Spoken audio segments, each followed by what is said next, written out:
श्री शिवाय नमस्तु भीम हर हर महादेव। स्वागत है आपका हमारे चैनल सनातन धर्म का संसार पर। दोस्तों, आप सभी लोग जानते हैं कि वैशाख महीने की शिवरात्रि कब पड़ रही है। 6 मई 2024 के दिन। दोस्तों, ये वो दिन है जो कि साल में सिर्फ एक बार आता है, क्योंकि वैशाख का महीना सिर्फ एक बार आता है। और वैशाख के महीने में पड़ने वाला प्रदोष व्रत, वैशाख के महीने में पड़ने वाली शिवरात्रि और वैशाख के महीने में पड़ने वाले जितने भी विशेष दिन होते हैं, सोमवार, पूर्णिमा, अमावस्या, इनका बहुत ही बड़ा और विशेष महत्व होता है। जिसमें से सबसे बड़ा जो महत्व होता है शिवरात्रि का होता है, जो कि वैशाख महीने में पड़ रही है 6 मई 2024 के दिन। दोस्तों, आप लोगों ने 108 चावल के दाने वाला उपाय जरूर सुना होगा और आप लोगों को पता भी होगा। दोस्तों, 108 चावल के दाने वाला उपाय हम कब करते हैं? जब कोई विशेष दिन आता है। पर दोस्तों, जब बात आ जाए वैशाख महीने की इस शिवरात्रि की, जो कि इस बार सोमवार के दिन ही पड़ रही है, शिवरात्रि का दिन भी भगवान शिव जी को बहुत ज्यादा प्रिय है और सोमवार का दिन भी भगवान शिव जी को बहुत ज्यादा प्रिय है। तब आप खुद सोचो कि दोनों ही दिन के ही विशेष दिन पर पड़ रहे हैं, तो इस दिन की महत्वता कितनी ज्यादा बढ़ जाती है। और जब इसी दिन कोई भी व्यक्ति अगर 108 चावल के दाने वाला उपाय करेगा तो उसकी जो भी मनोकामना होगी वो पूर्ण होगी ही होगी। ये बात बिल्कुल सत्य है। दोस्तों, अगर आप लोगों को मतलब इस 108 चावल के दाने वाले उपाय को आप लोग कर लेते हो, घर में से कोई एक सदस्य भी करता है, तो इस उपाय का फल उसके पूरे घर परिवार को जरूर मिलेगा। और दोस्तों, ये बात आप लोगों को पता होगी कि जब हम किसी उपाय को या 108 चावल के दाने वाले उपाय को किसी विशेष पर करते हैं, तो उस उपाय का जो फल है वो हमें बहुत ही जल्दी और बहुत बड़ा होकर मिलता है। मतलब आपकी जो मनोकामना होती है वो बहुत जल्दी पूर्ण होती है और बहुत अच्छे से पूर्ण होती है। इसीलिए दोस्तों, आप लोगों को इस वैशाख महीने की शिवरात्रि को अपने हाथ से नहीं जाने देना चाहिए, क्योंकि इस बार की वैशाख महीने की शिवरात्रि बहुत ही ज्यादा खास है और वो भी सोमवार के दिन पड़ रही है। तो इस दिन आप लोगों को 108 चावल के दाने वाला उपाय जरूर करना चाहिए। तो चलिए दोस्तों, समझते हैं कि इस 108 चावल के दाने वाले उपाय को इस वैशाख महीने की शिवरात्रि के दिन लोगों को कैसे करना है। तो दोस्तों, सबसे पहली चीज यहां पर यही निकल कर आती है कि आखिर इस 108 चावल के दाने वाले उपाय को कौन कौन कर सकता है और घर में से कोई एक सदस्य हो तो वो किसको करना चाहिए। तो देखो, यहां पर हम आपको बता दें, 108 चावल के दाने वाला जो उपाय है ये मनोकामना पूर्ति का उपाय।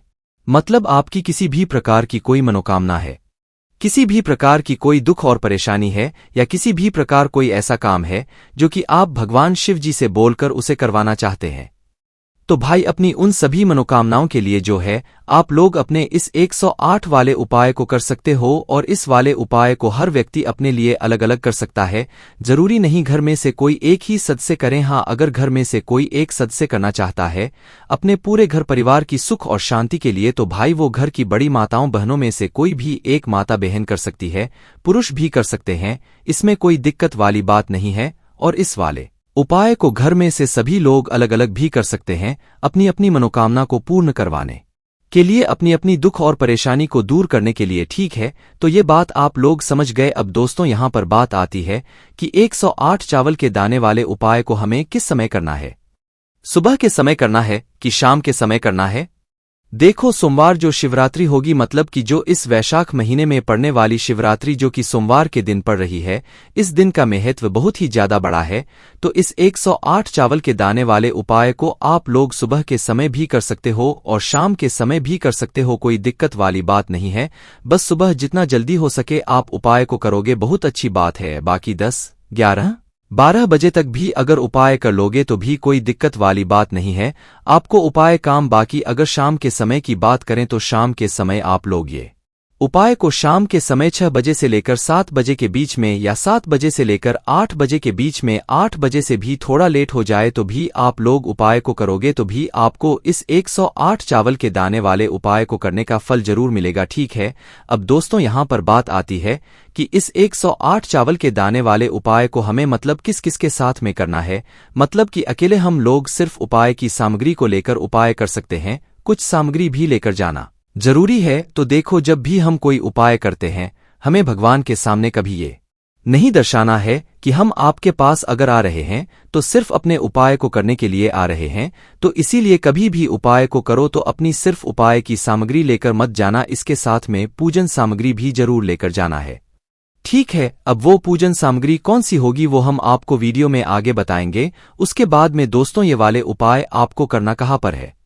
तो देखो, इस 108 चावल के दाने वाले उपाय को चाहे आप सुबह करो चाहे शाम को करोगे आप लोग शिव जी के मंदिर में ही, आपके घर के पास में जो भी शिव मंदिर हो, शिवालय हो, जहां पर शिवलिंग विराजित हो, वहीं पर जाकर आप लोगों को ये वाला उपाय करना है।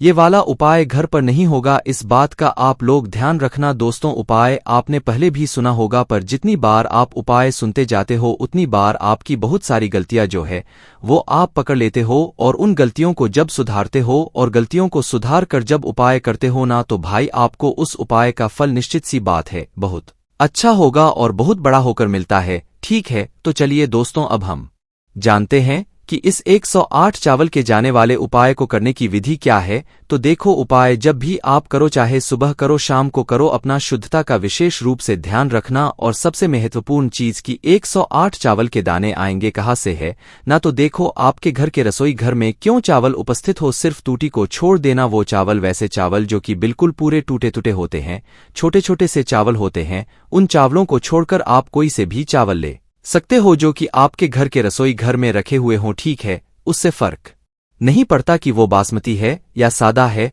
आप कोई से भी चावल ले सकते हो जो आपके घर के रसोई घर में उपस्थित हों। तो आपको करना क्या है, पहले शुद्धता का ध्यान रखना। जब भी आप उपाय को करने की तैयारी कर रहे हो और उपाय की सामग्री को करने की तैयारी कर रहे हो, तो अपने ही घर के रसोई घर में जाना, वहां से मतलब चावल थोड़े से निकाल लेना। ठीक है, पहले आप लोग एक कटोरी में या एक मुट्ठी में अलग से चावल निकालकर अपने थोड़े से अलग से रख लेना। ठीक है, उसके बाद में अपने इन 108 चावल के दानों को आपको क्या करना है कि भाई अलग अलग छांटना है। मतलब कि ये जो 108 चावल के दाने हम लोग लेंगे, ये दाने ना तो टूटे हुए होने चाहिए, ना कटेपेटे होने चाहिए, ना मतलब दाग वाले होने चाहिए, अच्छे साबुत होने चाहिए। तो आप लोगों को करना है कि इन 108 चावल के दानों को आप लोगों को अच्छे से साबुत अच्छे से छांट लेना है।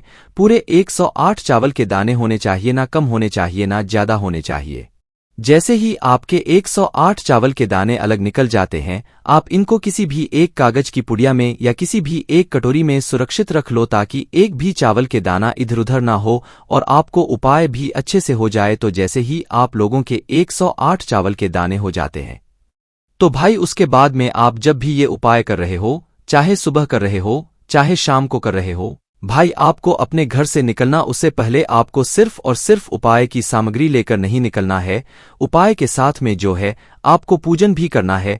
देखो, सुबह के समय जा रहे हो तो कोशिश करना कि आपको उस दिन मिट्टी का जल मिल जाए। मतलब एक दिन पहले आप लोग रविवार के दिन जो है रात्रि में क्या करना, मिट्टी के पात्र में जल भरकर रखना। उस मिट्टी के पात्र के जल को रात भर रखे रहने देना और फिर सुबह उस मिट्टी के पात्र के जल को निकालकर तांबे के लोटे में या आप जिस लोटे से जल चढ़ाते हो उस लोटे के अंदर डालना और उस लोटे के जल को लेकर फिर शिव जी के मंदिर जाना। आपको दोस्तों इस जल को चढ़ाने का ना बहुत ही बड़ा फल मिलेगा है ना दोस्तों। इसके साथ में जो भी आपकी पूजन सामग्री है वो आप लेकर जा सकते हो, कोई दिक्कत वाली बात नहीं है। तो कहने का मतलब है, सुबह आपको पूजन सामग्री भी लेकर जानी है और एक रोटा जल जो हमने आपको बताया वैशाख महीने में चढ़ाते हैं मिट्टी के जल वाला उपाय, भाई वो भी आप लोगों को अपने साथ में जरूर लेकर जाना है। वहीं अगर शाम के समय की बात करें तो शाम के समय तो ज्यादातर जल नहीं चढ़ाया जाता है, तो उस समय पर आप लोगों को अपने साथ में घी का दीपक तैयार करना है, जो कि आटे का होगा। गोलबत्ती उसमें रखोगे और शुद्ध देसी गाय का घी उसके अंदर आप लोग यहां पर डालोगे है ना। तो दीपक तैयार करके अपनी पूजन की पूरी तैयारी करके और जो भी आपके उपाय की सामग्री है अपने साथ में रख के आपको पहुंच जाना है शिवजी के मंदिर में। शिवजी के मंदिर में पहुंचकर सबसे पहले भगवान शिवजी के दर्शन करना है, उनसे आशीर्वाद लेना है और उसके बाद में आप लोगों को अपनी पूजा अर्चना करना जाते से उपाय बिल्कुल भी नहीं करना है, पहले जाकर पूजन अर्चना करना है। जैसे सुबह के समय गए हुए हो तो आप अपना वह मिट्टी का जल जो है वह सबसे पहले जाकर शिवजी की शिवलिंग पर एक धारा से धीरे धीरे करके चढ़ाओ है ना। जैसे ही वह जल चढ़ जाता है, जल चढ़ने के बाद दोस्तों आपको भगवान शिवजी की जो भी पूजन सामग्री लेकर आए हुए हो आप उसे पूजन सामग्री से मतलब पूजन शिवजी की कर दो। अगर नहीं लेकर हुए हो तो आप शिवलिंग के पास में बैठ जाओ अपने उपाय को करने के लिए, और अगर लेकर आए हुए हो तो पहले अपनी पूजन कर लो वगैरह से जो भी फूल वगैरह बेलपत्र वगैरह चढ़ाना चाहते हो वो पहले चढ़ा दो, ठीक है।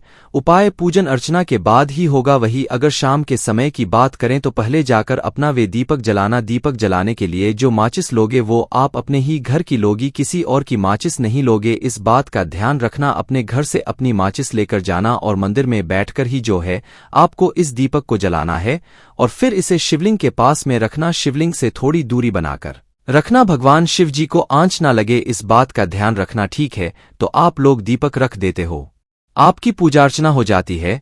अब आप लोग शिवलिंग के सामने आसपास कहीं पर भी बैठना और अपने उपाय को शुरू करना। उपाय को शुरू करने के लिए सबसे पहले आप लोग अपने सामने अपने वह 108 चावल के दाने निकालकर रख लेना। निकालकर रख लोगे तो भाई निकालने के बाद आपको क्या करना है, अपने सामने उन्हें रखे रहने देना है। अब रखे रहने देना है तो क्या करना है, आप लोगों को इस उपाय को अपने सीधे हाथ की हथेली से करना है। किस हाथ से करना है, सीधे हाथ से करना है। तो अपने सीधे हाथ की हथेली से क्या करना है, एक एक चावल का दाना आपको उठाना है और क्या करना है, भगवान शिवजी की शिवलिंग पर चढ़ाते जाना है। वो भी श्री शिवाय नमस्तुभ्यम बोलकर, खाली चावल का दाना ही नहीं चढ़ाना है, श्री शिवाय नमोस्तुभ्यम बोलकर चढ़ाना है। देखो उपाय का अगर आपको सच में फल चाहिए तो एक एक चावल का दाना चढ़ाना है। एक साथ चढ़ाओगे तो आपको उपाय का उतना फल नहीं मिलेगा। तो एक एक चावल का दाना उठाना और श्री शिवाय नमस्तुभ्यम बोलकर चढ़ाना। तो उदाहरण के लिए देखो, पहला चावल का दाना आपने उठाया, शिवलिंग पर चढ़ाया, श्री शिवाय नमोस्तुभ्यम बोल दिया। फिर दूसरा उठाया, श्री शिवाय नमस्तुभ्यम बोला, दूसरा भी चढ़ा दिया। फिर तीसरा चढ़ाकर श्री शिवाय नमोस्तुभ्यम बोल दिया। फिर चौथा चढ़ाकर श्री शिवाय नमोभ्यम बोल दिया। मतलब शिवाय नमस्तुभ्यम आप बिल्कुल चढ़ाते समय बोलना। और इसी तरीके से आपको हर चावल के दाने को चढ़ाते समय, पूरे 108 चावल के दाने को एक एक करके चढ़ाते समय श्री शिवाय नमस्तुभ्यम को विशेष रूप से आपको यहां पर जाप करते जाना है। जैसे ही आप लोग अपने पूरे 108 चावल के दाने शिवजी की शिवलिंग के ऊपर चढ़ाते हो, वो भी श्री शिवाय नमस्तुभ्यम बोलकर, तो जैसे ही आप लोगों का आखिरी वाला 108 चावल का दाना आएगा तो उस चावल के दाने को चढ़ाते समय आप मात्र अपनी वह मनोकामना बोलना, वह दुख और परेशानी बोलना जिसके लिए आप लोग अपना यह वाला उपाय कर रहे हो। तो श्री शिवाय नमस्ते और अपनी आंखें बंद कर उस आखिरी वाले चावल के दानों को पहले चढ़ा देना। उसके बाद में आप आंखें बंद करके भगवान शिव जी के नाम का जाप करके अपनी वह मनोकामना भूलना जिसके लिए आप लोग अपना यह वाला उपाय वैशाख महीने की शिवरात्रि के दिन जो है कर रहे हो। चाहे वह दुख और परेशानी हो, चाहे आपकी कोई मनोकामना हो, चाहे आपका कोई काम हो, जिसके लिए भी कर रहे हो, अपना वह काम हाथ जोड़कर विनती करके भगवान से बोल जरूर देना। उसके बाद में 2 मिनट बैठकर भगवान शिव जी के नाम का जाप करना, वहीं पर पास में ही बैठकर उसके बाद में भगवान से हाथ जोड़कर विनती करके निवेदन करके भगवान को उसके बाद उठ जाना, ठीक है। और उठने के बाद भगवान से आशीर्वाद लेकर आप लोग अपने घर पर वापस आ सकते हो और ये वाला उपाय यहाँ पर आपका पूरा हो जाता है। दोस्तों, सुनने में उपाय बहुत आसान लगता है, यही उपाय आपको हमें 1 मिनट में भी बता सकते थे, पर दोस्तों आप लोग उपाय सही से करो, इसीलिए इस उपाय को हमने अच्छे से विस्तार से बताया है। बाकी उपाय अगर आप लोग अच्छे से करोगे तो सीधी सी बात है, आपको उपाय का फल अच्छा भी मिलेगा। बहुत सारे लोग कहते हैं कि भाई हमें उपाय का फल नहीं मिला है, तो भाई उसमें कहीं ना कहीं गलती ये होती है कि आप उपाय को सही से नहीं करते हो, कुछ ना कुछ गलती हो ही जाती है जिसकी वजह उपाय का फल नहीं मिलता है।